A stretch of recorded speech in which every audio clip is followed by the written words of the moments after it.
Hello बच्चों, तो चलिए इस प्रश्न को पढ़ते हैं। मान लीजिए कि परिमेय संख्याओं के समुच्चय Q में निम्नलिखित प्रकार से परिभाषित स्टार एक द्विआधारी संक्रिया है a स्टार b बराबर a square plus b square. ज्ञात कीजिए कि इनमें से कौन सी संक्रियाएं क्रम विनिमय है और कौन सी साहचर्य है। तो यहाँ पर देखो, हमें ये जो स्टार संक्रिया है इसकी क्रम विनिमयता और साहचर्यता की जांच करनी है। तो प्रश्न में आगे बढ़ने से पहले इस प्रश्न से संबंधित जो मुख्य उदाहरण है उसकी हम चर्चा कर लेते हैं। तो देखो, मुख्य उदाहरण स्टार क्रम विनिमय होने के लिए स्टार क्रम विनिमय होने के लिए क्या आवश्यक है? होने के लिए जो a स्टार b का मान है वो बराबर आना चाहिए b स्टार a के। ठीक है। और स्टार साहचर्य होने के लिए क्या आवश्यक है? स्टार साहचर्य होने के लिए स्टार साहचर्य होने के लिए a star b star c इसका जो मान है वो बराबर आना चाहिए a स्टार b स्टार में c इसके बराबर आना चाहिए। ठीक है।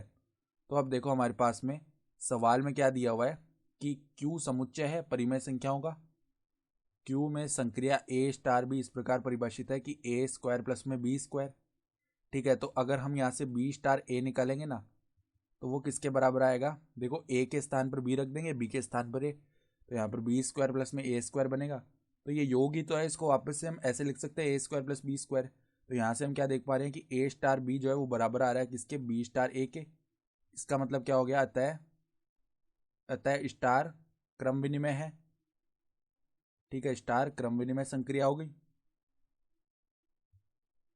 स्टार क्रम विनिमय। अब साहचर्यता के लिए देखेंगे तो a star b star c इसका मान निकाल लेते हैं पहले। तो क्या आएगा? देखो, यहाँ पर ब्रैकेट है, तो a star b star c का मान क्या आ जाएगा? b स्क्वायर प्लस में c स्क्वायर। तो अब देखो, इन दोनों में संक्रिया लगाएंगे पुनः। तो इसका मतलब क्या है? जब a स्टार b करते हैं हम, तो दोनों का पहले वर्ग करते हैं, a और b का, फिर जोड़ देते हैं। तो यहाँ पर भी देखो, पहले हम क्या करेंगे, a का वर्ग किया तो a स्क्वायर आ गया, और प्लस में देखो b स्क्वायर प्लस में c स्क्वायर इसका वर्ग होगा। ठीक है।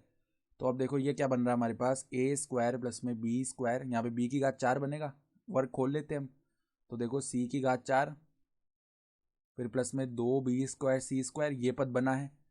अब निकाल के देखते हैं a स्टार b स्टार में c, तो ये क्या बनेगा? देखो, a स्क्वायर प्लस में b स्क्वायर, और यहाँ पर स्टार में क्या आएगा? c। ठीक है। तो इसका मतलब क्या हो जाएगा? पहले हम क्या करते हैं, दोनों का वर्ग करते हैं, फिर जोड़ते हैं दोनों को। तो a square plus b square इसका वर्ग प्लस में c स्क्वायर। तो देखो, इसका वर्ग खोल लेते हैं, तो a की घात 4 प्लस में b की घात 4 प्लस में 2a square b square plus में c स्क्वायर। तो यहाँ से हम देख पा रहे हैं कि दोनों पद जो है वो बराबर नहीं आ रहे हैं। ठीक है। यहाँ से देखो, इस वाले पद में तो a का स्क्वायर ही है, और इस पद में a की घात 4 भी आ रहा है। ठीक है। और बाकी भी देखो, अन्य पद भी थोड़े अलग अलग आ रहे हैं। इसका मतलब क्या है कि a star b star c का जो मान है ना वो बराबर नहीं है a star b star c के। अतः हम क्या बोल सकते हैं? अतः स्टार साहचर्य नहीं है। साहचर्य नहीं है।